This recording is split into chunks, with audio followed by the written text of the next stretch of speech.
Well, good evening, everyone.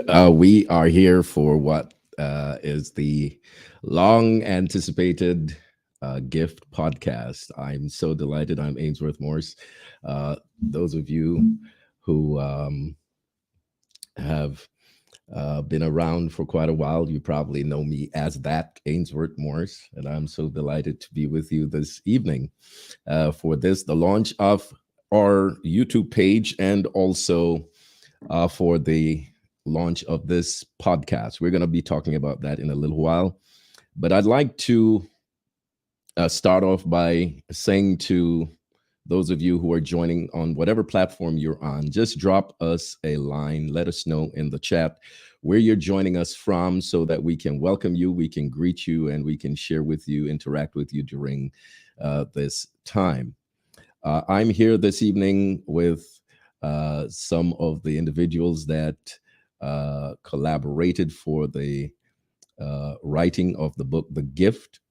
And I want to, at this time, introduce them to you. We have with me this evening Cheryl Beck. She is here. Hello, Cheryl. Hello, hello. Great to see you. Great to have you. And you were sharing with us that you're on the side of the road, huh?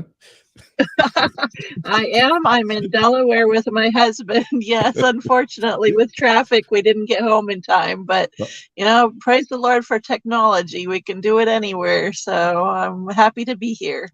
That's good. You want to say your husband to say hello to the folk out there too, Getty? Sure. All right, That's all my right. husband, Jeff. Oh, thank you so Husband much. of 24 years. So How many? 24. Can you believe it? Wow. No, I can't believe He's a it. keeper. He's a keeper. So that's we haven't awesome. killed each other yet. So Oh, that's good. That's good. All right. We also have Dr. Steve Casimir, who's coming on. Dr. Cass, good evening. Good evening, Doc Morris. How are you doing? I am doing fine, man. Good to see you. And Praise the Lord. Praise the Lord. it has been a pleasure collaborating with you and with Cheryl, and of course the other three individuals who collaborated with us in putting this book together. We have Nicholas Sattelmeyer and Ruth Sattelmeyer. Both of them are under the weather this evening and couldn't join us, but they're probably watching, and we want to wish them all the best and hope that they will feel a whole lot better very quickly. And if in the course of this podcast you feel better, you can still join us, and and we'll be happy. But we want for you to feel better. And Dr. Abraham Jules, he will be joining us sometime during the broadcast. He's on the road, and we will see him soon. Tonight also, this evening or whatever time you're watching it, we have with us Pastor Easton Marks from the Northeastern Conference. He serves our conference there, the Northeastern Conference of Seventh-day Adventists. He serves there as one of the directors, and he is with us this evening, and he's going to be leading this conversation. I'm so happy my friend is here to join with us and do that. Easton, good to see you, man, and good to have you. Well, thank you for having me. It's good to be here. Couldn't find a better way to spend this Friday evening than this. So, I don't believe you, man. you gotta trust me, man. Trust me. I don't believe you. I thought I read somewhere where you said some people preach about Elijah, but you spend the weekend with Elijah or something like that. I can't remember what you said. I was on my way to Minneapolis to see my grandson, and I thought maybe that's a nice way of saying I'm not preaching and talk about my grandson at the same time. So I said, why preach about Elijah when you can hang out with him? Yeah, that's a good one. Elijah, but it's good to be with him this weekend. That's a good one. That's a good one. I actually wasn't planning to come back for Christmas, but when I saw him this morning, I made the decision I will come back. So Well, thanks for joining with us, and thanks for leading this conversation, man. It's over to you, man. Whatever you want to say, whatever. Well, it's an honor to be involved with this project this evening, and this conversation is one that I'm sure will enlighten our viewers, and I know it will bless us as we talk together as well. I believe the first thing we can talk about is the gift, what the gift is, and how this project that is now a book came to fruition, how it got started, and the process that brought us this gift. And we will delve into that some more. But why don't we begin with the genesis? I got involved somewhere downstream, but tell us if you would. Maybe Cheryl, you can take this part of the question. How did this thing get started? Well, actually, I wasn't there. I was one of the last editors to join the party. Pastor Casimir, are you willing to take up? I know it has something to do with pizza, and if it has anything to do with Nick Paddlemeyer, it has to do with pizza in New York, because he raves about it all the time. Yeah, there is a little part before the pizza store in Manhattan.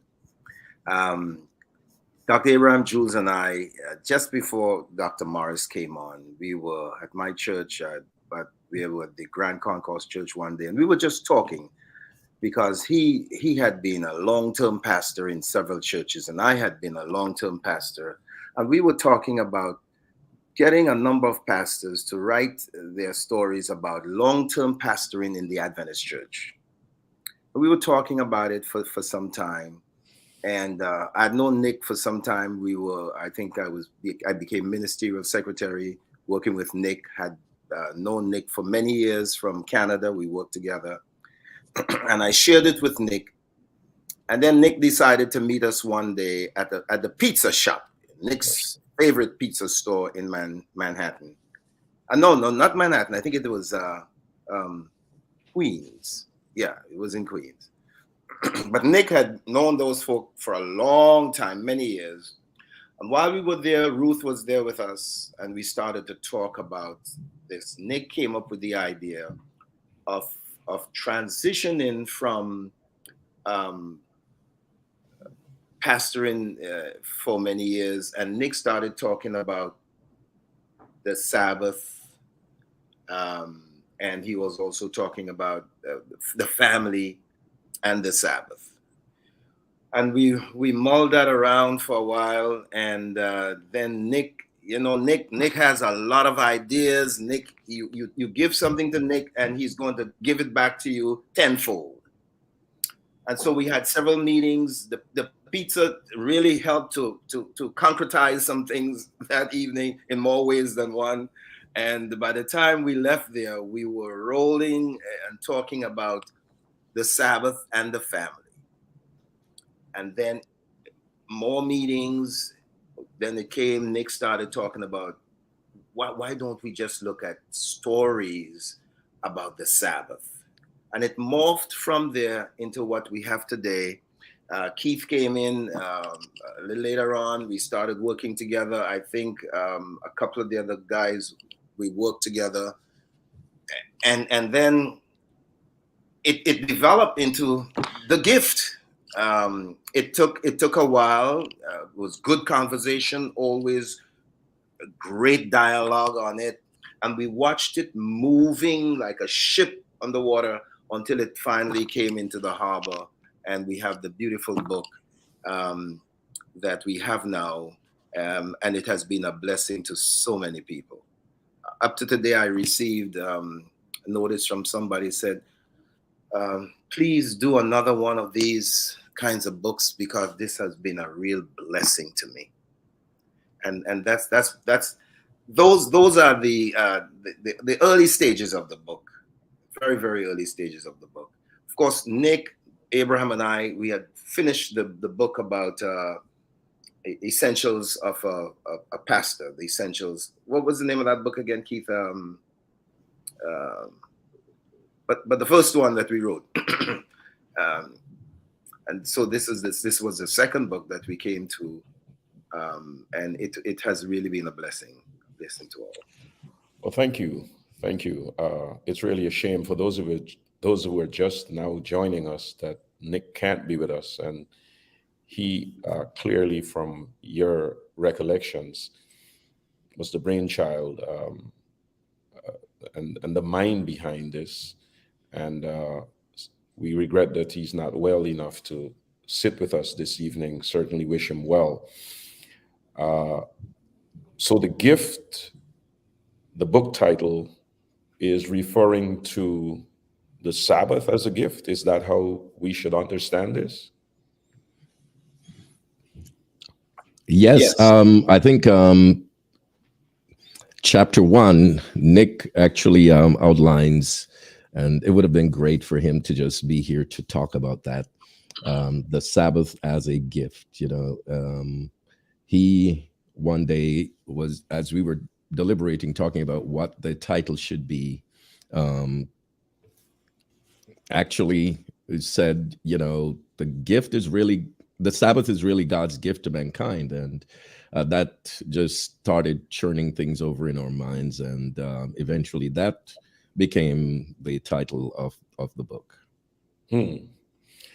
You know, if we Yes, could, and we even decided to reach out to people in our social media accounts and people that we knew to kind of give their thoughts and their ideas of how to phrase the gift, what the Sabbath means to me. And Keith, wasn't it one of your friends that Yes, came I up actually with? didn't even remember that. I Yeah, didn't even remember. Yes, we did the Facebook yeah, post, and several individuals responded what the title should be, and we eventually voted and settled on one that came from the Bahamas. I think it was Patrice Gordon who suggested what the Sabbath means to me, and we had a yeah. combination, the gift, what the Sabbath means to me, and that's the title of the book. as leaders of the church, whatever our leadership title is, and our responsibilities, whether we are volunteers or whether we are on the denominational payroll, I think we have an opportunity at this stage of our journey to reintroduce the Sabbath, all of us, our viewers and all, to people around us as just that, the gift. I think after a while, it can become a burden, a drudgery, and it's a shame that some people approach Sabbath as anything but a gift. But when you Mhm. think of it in this context, and you go back to the genesis of the Sabbath with God, who was not fatigued, Adam and Eve, who were not tired, exhausted, desperately needing a day off, and God giving this to them in his infinite wisdom. Man, if you really do think about it, the Sabbath is such a wonderful gift of God. And maybe we should frame it like that more and more as we talk to people, we who are Seventh-day Adventists, we who are Sabbath keepers. I love the title because it's not often presented as a gift. Now, we managed to pull this off during the pandemic. And I don't know the kinds of meetings you had after that pizza party. I'm learning tonight that pizza can actually help us when we have writer's block or any other block and we can't get our ideas forward. I never thought of that, but here's something that we are learning tonight. That's But copyright, so make sure how you did get you, permission. how did you work together in the months after that? You mostly worked on Zoom, or you had more sit downs like you had in the city? Well, funny enough, actually, I have never met Dr. Morris face to face. Never. Never. Never. I've never seen him in the flesh. Yeah, again, praise the Lord for technology. There was very consistently once a week, Tuesdays at 1 p.m. Eastern time, we would get together and we would talk things through, see where things were, where we were in the process, and then follow throughs with emails, sometimes text messages, but yeah, it worked out pretty well that the last couple of years here, we were able to get together consistently and via Zoom. Yeah. Yeah. So, what year exactly did you get started? We are in 2022, end of 2022. When did this get started? The first conversation. The first conversation, Cass, it may have been Yeah. been quite a while, huh? Was it Yeah. 2020, you think? Yeah. No, I- it was not 2020. Keith, I think we were at one of the Indian restaurant in New Rochelle. Yeah, our favorite restaurant, Coromandel. Yeah. Coromandel, and we were talking about that. That's before I went to California. Right. Oh, right. yeah. And we were talking about the Sabbath and the family. The Sabbath and the And family. the premise was that if in the Adventist church we had given emphasis on the family as we have given on the Sabbath, the Adventist church would be healthier. Remember that conversation? That's exactly what you said. Yeah, Yes. yeah. You had given us the word healthier. Yeah, and it's from there that everything morphed into what we have today. So it was before the pandemic, because we were having lunch of usual Friday lunch up there. Man, so much gets done around food in these United States. That's right. It's an Indian food. So it's not just pizza; it's Indian food also, man. I know that Indian spot. I've been there a couple of times. Yeah. It was over chicken tikka masala. Now, what process did you use to get to the contributing writers? And how many, if you want to share with our viewers, did you end up with? Go ahead, Doc Morris. Go ahead. I think Cheryl,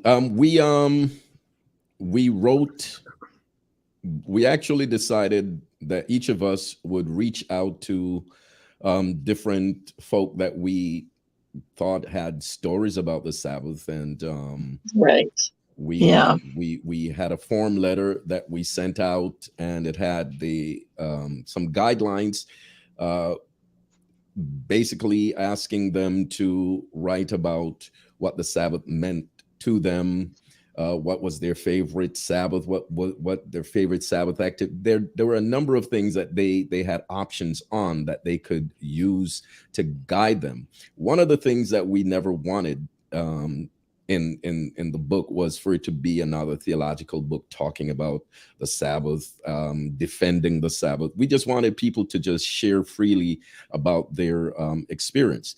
And we wanted for this to be a read that could be had anywhere, anytime, by anyone. It was not designated just for people of our faith, the Seventh-day Adventist faith, but we wanted people just to feel free to understand that the Sabbath, the seventh day, is really a gift from God. Whatever their religious background, whatever their denomination, we wanted for them to understand that the Sabbath is a gift from God. And so we were asking for stories, some of them miraculous, some of them spiritually uplifting situations.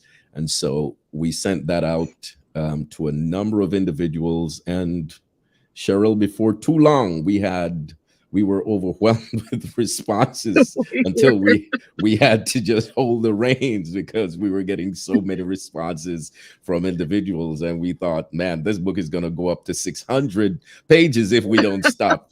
So we had to cut off. Exactly. Yeah. I mean, we just praise the Lord. Our an initial concern, of course, was the concept of, is this going to be a platform where people complain? Like Pastor Mark, you were talking about, the concept of it being a burden, of this is just, I'm just so exhausted. I just need the Sabbath. We didn't want anyone to figure out that this would be a good platform to complain.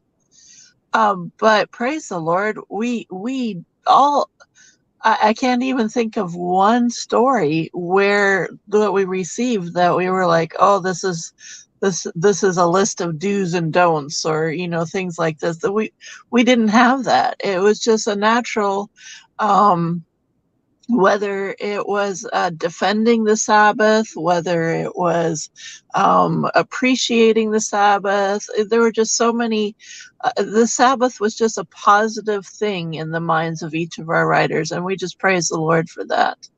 And it really just came down to a spreadsheet, an Excel spreadsheet, where everyone would just kind of put in the names of the people that they knew, and it just kept going and going. And we like Dr. Morris said, after a while we had to pull on the reins, because we just had such an outpouring of responses and Yeah. positive responses of that. It was just so inspiring to see Yeah. that. Yeah. And since we came from different parts, and had different backgrounds, we were able to pull from different people that we knew. There's I think 25 or so countries represented Yeah. in the writers that we have. We have 168 writers. I mean, it's just amazing. And being able to see the perspective and see globally how God has worked with giving this gift to each one of us and how it's meant to us personally was very inspiring. That's right. That's So, right. thank you. You used number of pages to guide you as to where we stop, or I know you could not have used number of writers, because 168 doesn't make sense.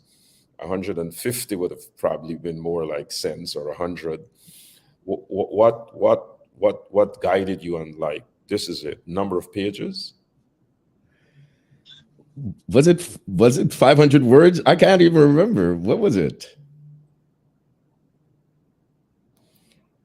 Cheryl, we're not hearing you.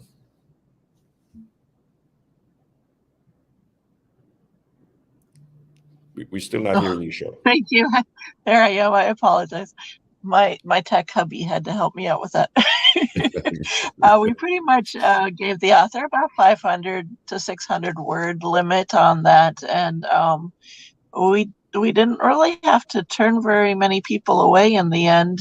Pacific Press Publishing Association is the publishing house that we worked with, and they were very good at giving us some general guidelines of how long a book would be and how many words per page and stuff, and gave us a general page limit on there, and it just kind of fit. God was so good on making sure everything just kind of went in. We were able to pare down a few of the stories that were a little longer, talk to the author, and get things a little shorter on some of them if we needed to. But in essence, we could just see the Lord moving through this whole project. Thank you. Again, from the editorial side, you mentioned, Cheryl, that what we didn't want was the Sabbath being discussed as a burden, as a drudgery. Did you have to reject some of the stories? Did we have stories that didn't qualify? Or I don't know if you want to talk about that, but you are the editors, and editors have to make editorial decisions. In I can't essence, recall. I Did don't we? know if one. I can't think of. Now, there was one that was withdrawn by the author, but other than that, no. Mhm. It was just a miracle how it all came together. Absolutely. Yeah. Absolutely. It was, and reading, each of us, we had to read all the stories because we had to decide whether or not we're going to accept. And so when we say we didn't reject, it's not because we did not set out with an intent that if one was not good, we were not going to reject it. But we all had to read each of the stories. And I've read this book about maybe 40 times, because I had to read and reread the stories and stuff like that. Each of us, we had to do that. But the stories were so good. Sometimes when we came together to discuss them, we spent a long time just reflecting on each story, talking about the experiences, talking about the miracles, talking about, you know, the way that God moved in the lives of these individuals. It was just an amazing experience, just reading these stories in the preparation of the book. Thank you. Now let's do something more personal and more about the stories. Your story, beginning with you, Dr. Steve Cassimy. What was your story? What was the centerpiece of your story? And then we'll come to Cheryl and then come back to you, Dr. Morris. Cass, unmute.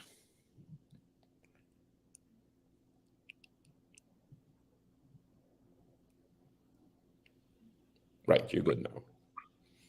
Yeah. Yeah.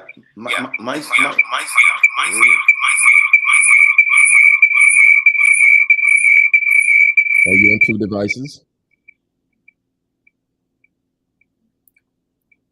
Let me try it again. There's feedback.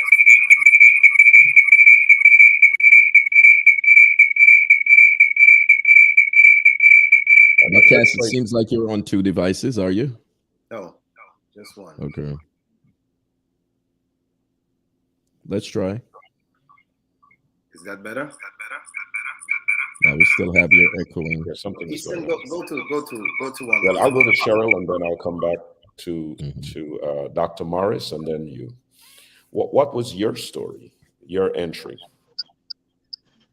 I actually was privileged enough to do two entries. One that was based on a personal story of growing up, and a second one that was based on a question that I posed to a group of people on Facebook. So it was. As the second story begins, I said that I'm not really a foodie per se, but I really enjoy the concept of learning about ethnicity and different ways that people celebrate different things when it comes to food. Funny enough, I dragged my husband up to Philadelphia today to go to a specialty kitchen shop that has different things on how people make different kinds of foods, and it just amazes me. But what I did is I went to a Facebook group that I was a part of that was talking about recipes and things that they like to make. And I just posed the question. I says, what is your favorite food to eat or make for the Sabbath? Mm-hmm. Because, you know, we all have our different traditions.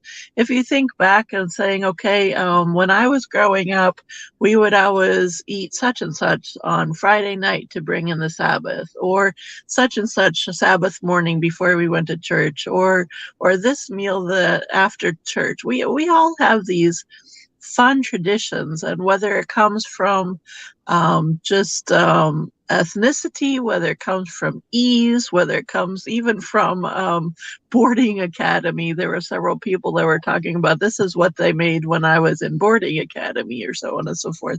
It was just it opened up, and I had over like 580 responses to this question. About what do you make or eat for the Sabbath? What special meal is it? And it was just so much fun. And some people didn't just say, okay, roast or something.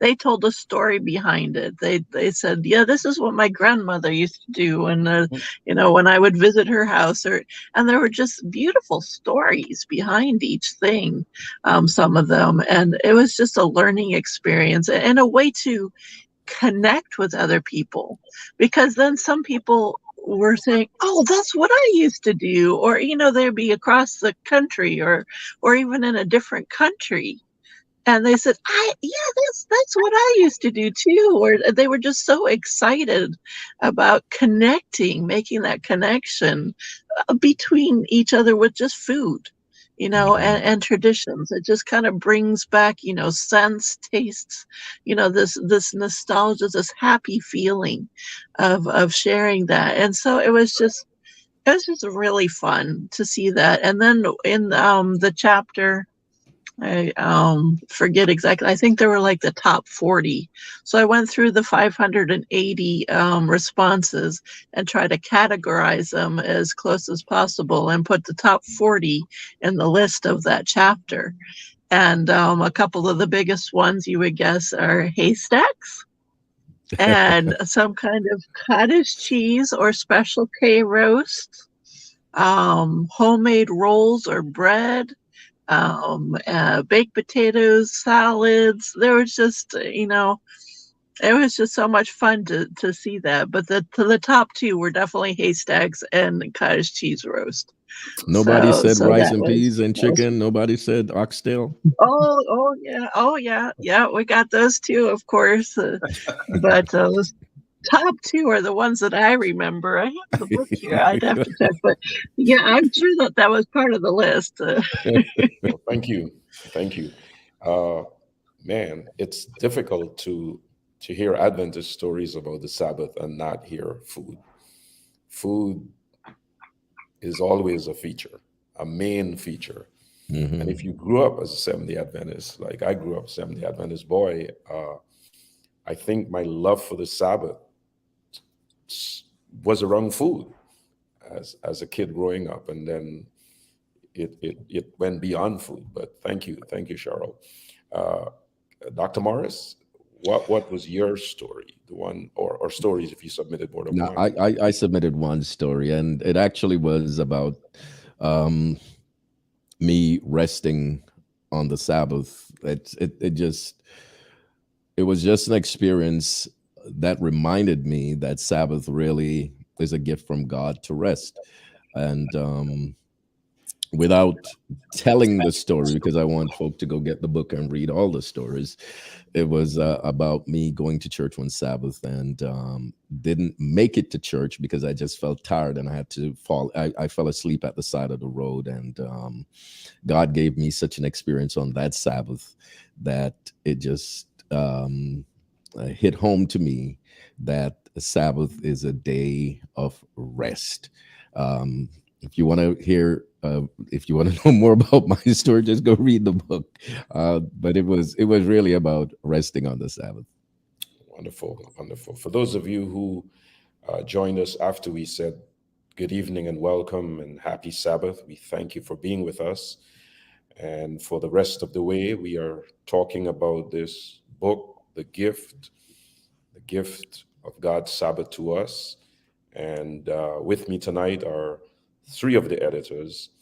Others are either going to join us momentarily or wouldn't be able to join us tonight. But we have Dr. Steve Cassimy, who is enjoying his retirement from pastoral ministry. Dr. Keith Morris.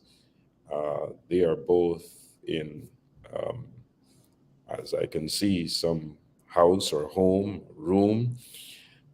Unlike Cheryl Beck, who is pulled over on the roadside. She's not even sure where they are, but they're on their way home. And we are No hoping idea.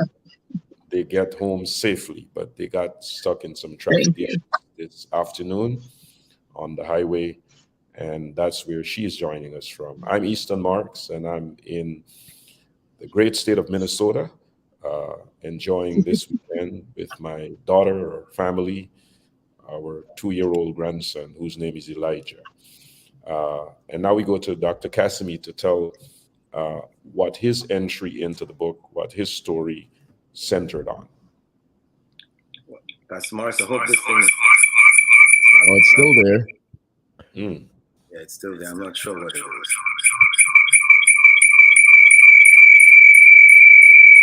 You know, Go ahead with that. Go ahead with that. what they would have said in my home church, my country church in which I grew up, right there, they would say the devil is busy tonight. But Dr. Cassidy, That's right. we're sorry we can't get you without that echo. It started pretty good when you joined. Something must have gone wrong. Well, I can tell you that if you want to know what Dr. Cassimy wrote on, go ahead and get the book. That's right. Yeah, Well, there you go. it's on page 46. It's called Friday Evening Sunset Worship on the Hilltop. And you can learn all about what Dr. Cassimy wrote on. So There make you sure go. to get the book. Get the book, the blue book. There we go. That's it. The title, The Gift. We're Yeah, not the here gift. walking tonight, but certainly it's a good book for you to have in your possession. And stories are powerful. Jesus would not have used them as much as he used them if they were not one of the best ways to persuade and to convince and to actually get people to make decisions. Lectures don't work as well Exactly. as stories do. We all know that. So it's a good gift that you can give for the holidays and certainly pass on to your children and your children's children. This truth, this glorious truth, this amazing goodness of God we experience in the Sabbath. I'm not sure how much time we have left, but as we were talking about the stories that we entered, I don't know if any of you can recall any sad story that was shared in the book. Sad. Persecution story, loss stories, because sometimes for our allegiance to God, people experience hardships, and I just wonder. Yeah. I haven't read it through as yet, but I'm working my way through it. So I just wanted you to share that if you could have recalled. There's a couple of general categories that come to mind right off where the Sabbath caused some difficulty per se. And that especially was in other countries when it came to education, taking tests that were or being forced to try to take a test and actually failing classes and sometimes grades and having to repeat things because the test fell on the Sabbath. That was a category that we saw. And the second one was the military and trying to be forced to be on duty during the Sabbath, and some people actually being court-martialed and so on due to the Sabbath. So those are very interesting stories. One in particular from an author I remember was him being in the military and spending the Sabbath with the pigs.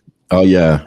It's Dr. Artur Stelly's, That's one I of my believe that was favorites. his chapter.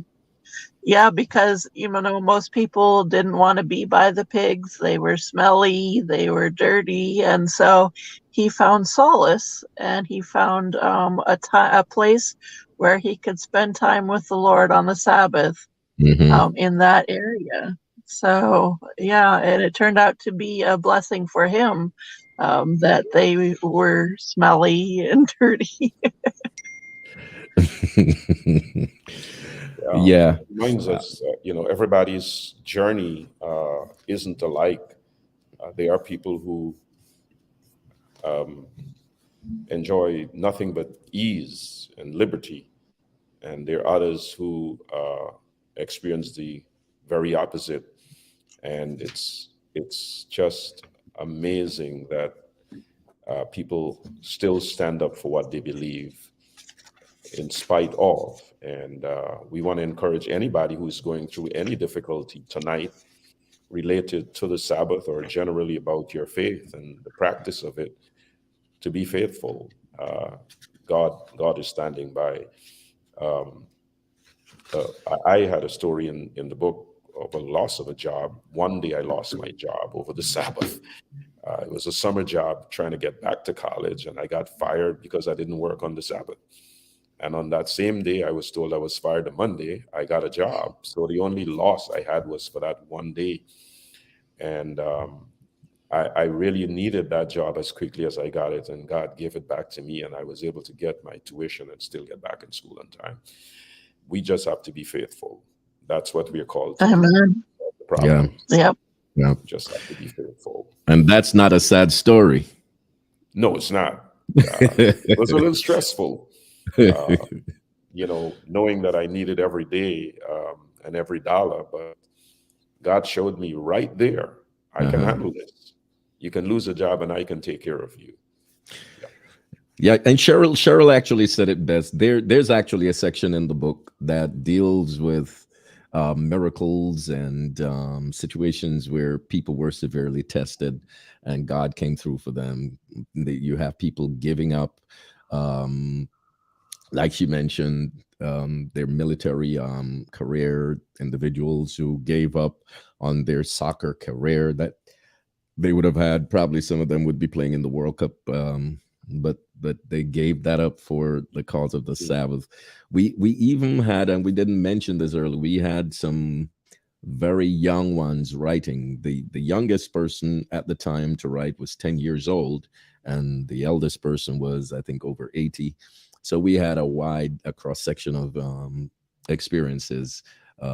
Individuals who were invited to meetings on Sabbath, if they didn't show up, the possibility that they could have lost their job and they didn't show up, and things like that. Many of those stories, enlightening stories that just you need to read them to just get the gist of it.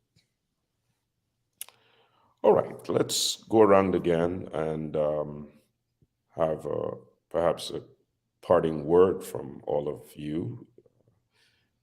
Beginning with Cheryl. Cheryl gets preference tonight for several reasons. She's the only one on the roadside. She's been there for a while, and we're happy to have our sister joining us tonight to keep us calmer and mellow. So, Cheryl, you got to go. You'll have more minutes than the gentleman. Anything you want to Oh, say? well, thank you. I feel privileged. Well, it's too bad that we weren't able to be joined with our three other editors, Dr. Abraham Jules, Dr. Nicholas Saddlemeyer, and Mrs. Ruth Saddlemeyer. I must say that even though it seems like a lot, 6 editors, it was such a joy. We became really a family, and being seeing each other every single week, Tuesdays at 1. And that God just worked through each one of us, having different connections and having different ideas, and it all just kind of came together. And like Dr. Cassamy said, people have been saying, "Okay, when's the second book? I want to share my story. I want to put Mhm. my story into." And so I just praise the Lord that people have been able to really pick this up and connect with it.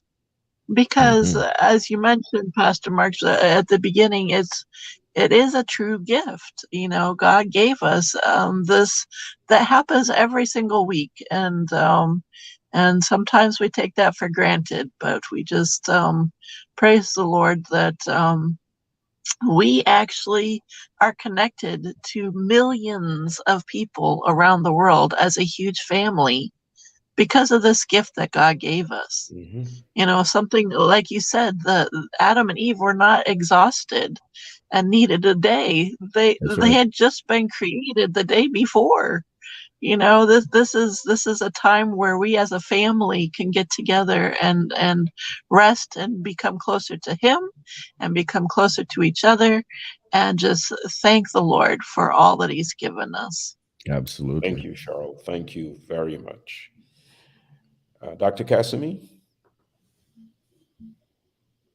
looks like he's going off as I'm Yeah, I calling got him an on. issue there. Yeah. Dr. Cass? got an issue there. Okay. Dr. Morris, why don't you go? Oh, there we go. Turn your You're mic muted. on if you unmute yourself, and I'm sure we can hear you, Doc.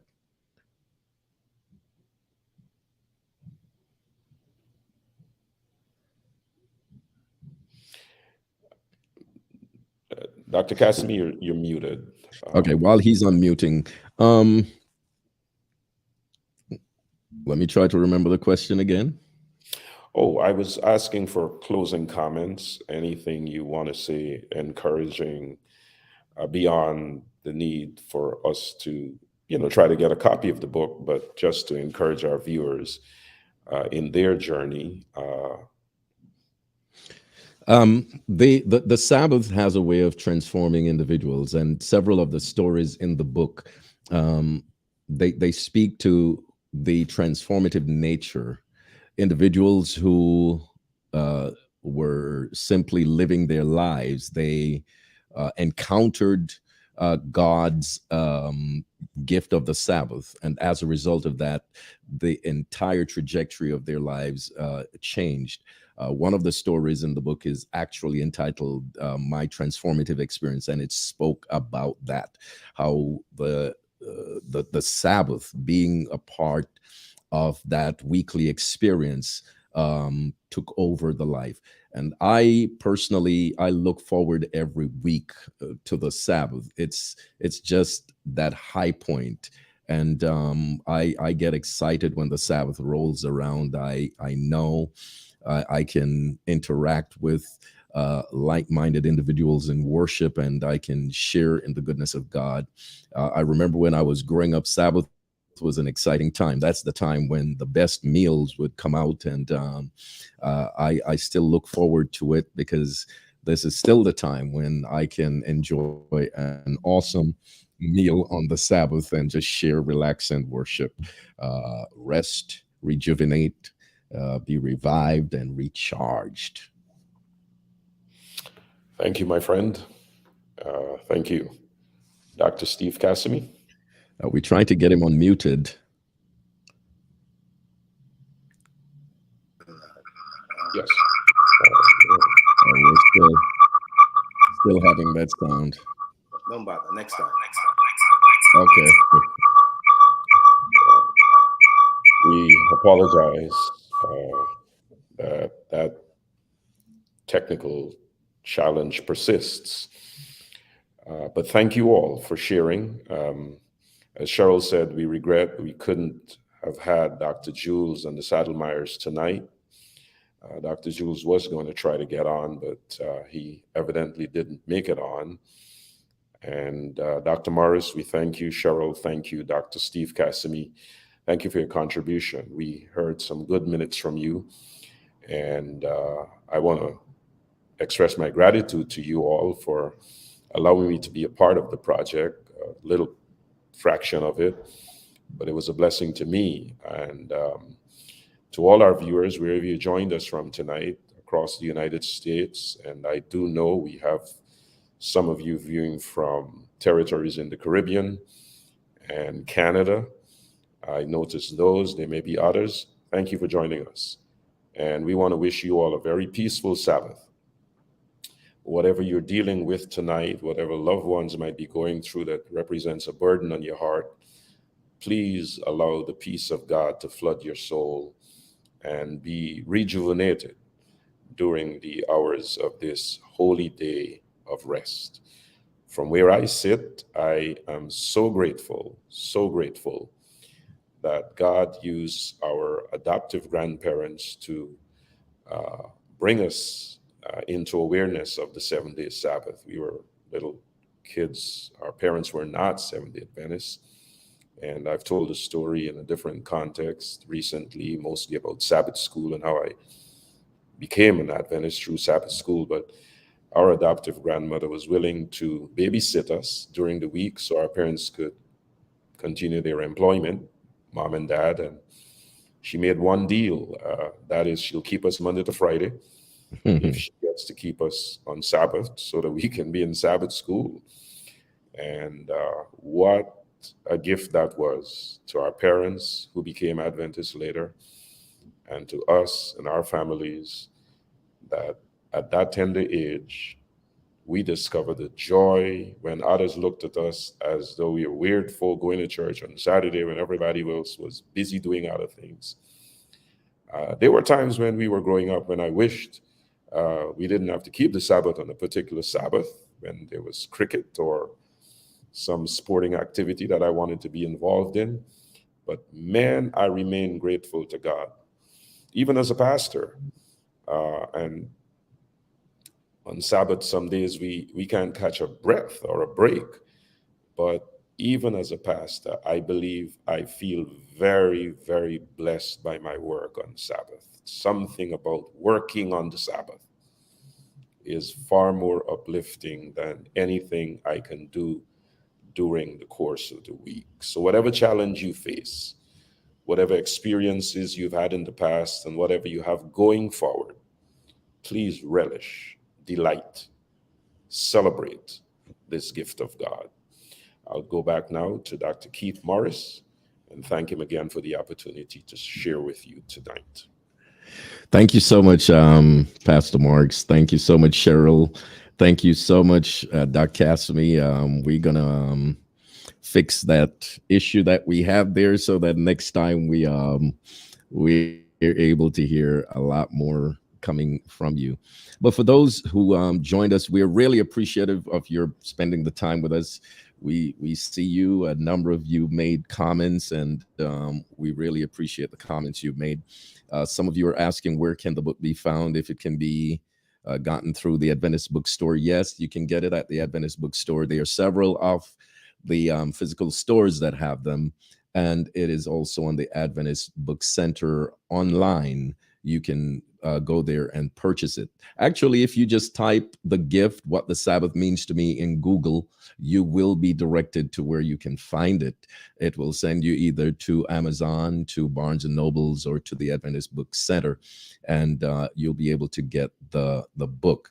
I got a copy in my car, and that copy, I just promised it to someone today because they were shooting out flyers of this podcast tonight.